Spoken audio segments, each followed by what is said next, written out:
Hey guys, it's Michelle Hollingbrooks here. I'm the founder and executive director of Unbridled Change, and I'm also a life coach. And I was just working with our staff this last week of what to do for our video blog for coming up for this week. And we were talking about productivity, reaching our goals, because it's the beginning of 2018. And I was like, what can we do? What are we going to get to? How are we going to get there? And inevitably, these three little monsters came up in the room when we were talking with my staff. And it's also the three top things that are derailing our clients that are coming in working on their personal healing and journey goals, and also their personal growth and development goals of living the life that they want, of stepping into the confidence and the skills that they know that they have to be able to handle anything that life throws at them. Well, these are the three guys, and just a shout out to my daughter Savannah, who's 9 years old. She helped me draw this, so I'm just a little proud mom moment there. But these are the three blocks. These are the three main things that derail everybody. And that people who, when they walk into our arena and they start working with us and the horses, these three things come up every time, because these are the old tapes, these old limiting negative belief tapes that are running in the back of our head, talking, and sabotaging us and stealing our productivity from us, stealing our growth, stealing our ability to reach the goals that we want to get to. All right, so what are they? What are the top three blocks to reaching our goals? First one is control. How many of you guys think, if I just had a little bit more control over my life? I just laugh when I say that, because I just know that's not true. I'll be able to be happier. Like Buddha says, control is an illusion. The more you try to pull, the more you try to make sure that you maneuver everything so that you are safe, that you are secure, that you're going to be successful, the more you try to move pieces around the chessboard, the more you're going to lose your personal power, and your energy is going to go, it's going to drain it out of you. I'll talk a little bit more about him in a second. This middle guy, he's the sneaky one. He's the one that gets in there and you don't even know he's in there. Little monster, scarcity. Scarcity is the little voice in the back of your head that says, there's only so much of the pie to go around. If I don't get it, then somebody else is going to get it and I'm going to get hurt. Or if they get the job promotion, I'm going to lose and I'm going to get hurt. Scarcity is what comes in and runs amok with a vengeance behind pretty much every limiting belief that exists. This little guy is the culprit. Now you got a face to go with him. The third block, and this is a big one, and this is one of the hardest ones I've had to deal with, is comparison. What are they doing? They're better than me. I'm better than them. I can't do this because I'm not as good as that. Comparison will rob you of your confidence. It'll rob you of your willingness. It will take the wind out of your sails faster than anything. And all three of these together feed off of each other. And they come in like gangbusters and they rob us of our power. So when we were in our staff meeting, we were talking about these three guys and how can we overcome them. And what I realized when we were talking is that it all starts with awareness. We have to know how these guys talk to us. We have to know their tactics and their voices. So when it comes up in their energy, so when it comes up in the back of our head, we can say, I see you. I know you're there. Time to go away. So 2017 was a pretty rough year for me. And each one of these guys tried to kick my butt in 2017. So I've spent the last year really getting to know these. And for those of you guys who don't know, from my other blogs, in February of last year, I received 3 words. The 3 words pretty much nobody wants to hear. I was sitting in my doctor's office, and she was looking at me, and the words, "You have cancer," came out of her mouth. And then it kind of turned into the peanuts, the wah, wah, wah, wah, wah, wah, wah, wah, wah, wah.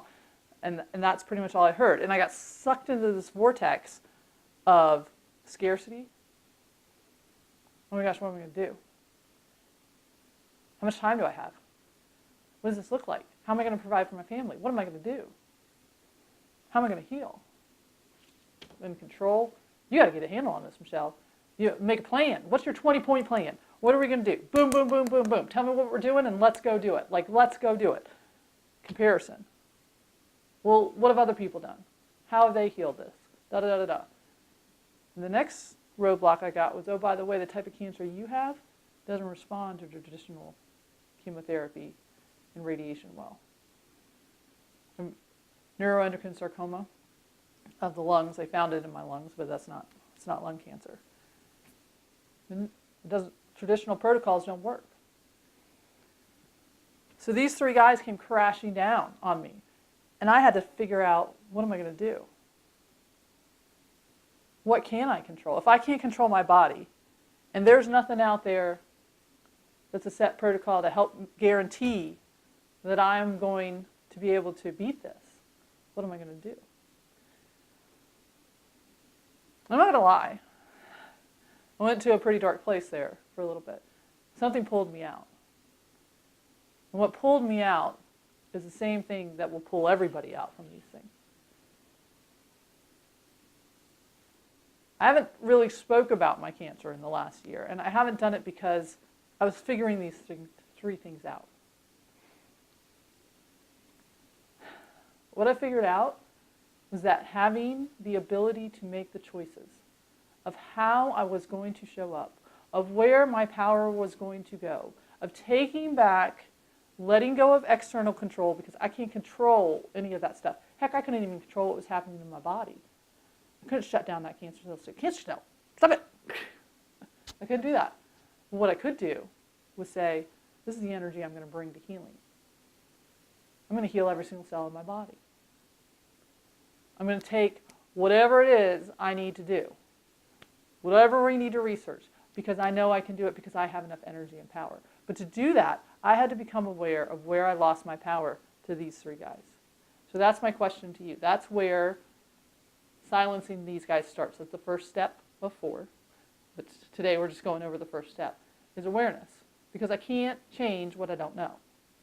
I can't, right? If I don't know how these guys are talking to me, if I don't know their voice, if I don't know their energy, if I don't know their little tricks to the trade, I've already lost. They're going to take my power. And when they take my power, they take my ability to be successful. I'm not okay with that. Because the one thing I do have control over is how I respond to the world around me. The energy that I bring, I have complete control over that. The mindset, the feeling states, I have control over that. I can choose to bring joy, or I can choose to bring fear. I can choose to pull back my power from the past, because it's everywhere. I was giving my power away to anybody and everybody for a long time. I didn't know I was doing it, but I was doing it. I wanted their approval.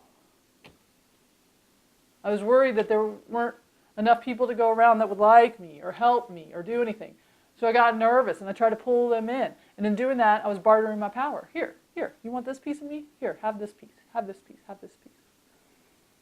And I was losing me every single step of the way. Every step, I lose another piece of me when I was bartering with these three guys. But the minute I realized and I became aware of their voices and how they were talking to me, how they showed up, they lost their power, and I got it back. So I was filling up my own tank of believing and trusting in myself. And the more I believed in myself, the more I trusted in myself. And the more I trusted in myself, the more confidence I had. And with the more confidence I had, all of a sudden cancer went from crazy, crazy scary, scarcity, how much time do I have, to, I got this.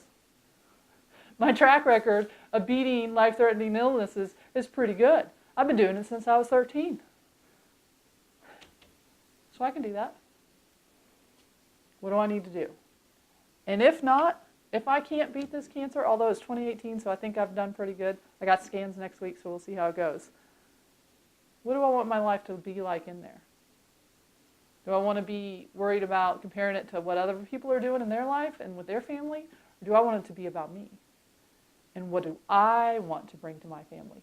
What is the legacy I want to leave? And it is one of joy, love, and compassion. That is it.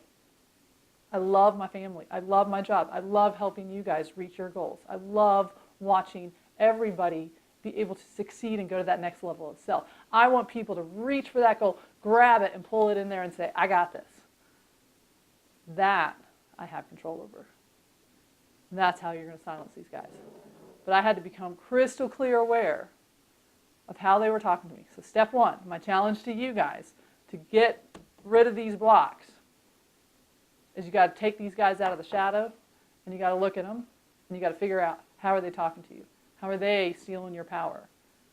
Where are you getting in power and control struggles with people on the outside that you have no control over? Who do you have control over? Yeah, you. You got to be responsible for you. Where are you seeing things through the lens of scarcity versus abundance? Where are you losing the most power of all, of holding yourself to a standard that's not yours? Don't compare yourself to other people. Don't even compare yourself to 2 seconds ago, because that's in the past. I can't change that. I can learn from it, but I can't change it. Who do I want to be right here, right now? Okay? So your challenge, where's your power? Where have you given it away? And bring some awareness to how these guys are talking to you and stealing it. That's step number one. So in our next blog, I'll go into step number 2, which is acceptance. And then we've got the actions that we're going to take to be able to cut those cords. And then from there into the final step that really gets these guys to be good. And I'm super psyched about them. I can't wait to tell you all about them. If you want to go faster than, what's that, 4 vlogs out, then you can come on January 16th. I am doing a training on this very same thing at the Franklin Center in Rocky Mount, Virginia, from 10:30 to 11:30. So again, that's training on the Tuesday, January 16th, from 10:30 to 11:30 at the Rocky Mount, Virginia, at the Franklin Center. We're going to be talking about these 3 blocks and the 4 things that you need to do to overcome them. We worked on step 1 today. That's awareness of how these guys are talking to you in the back of your head,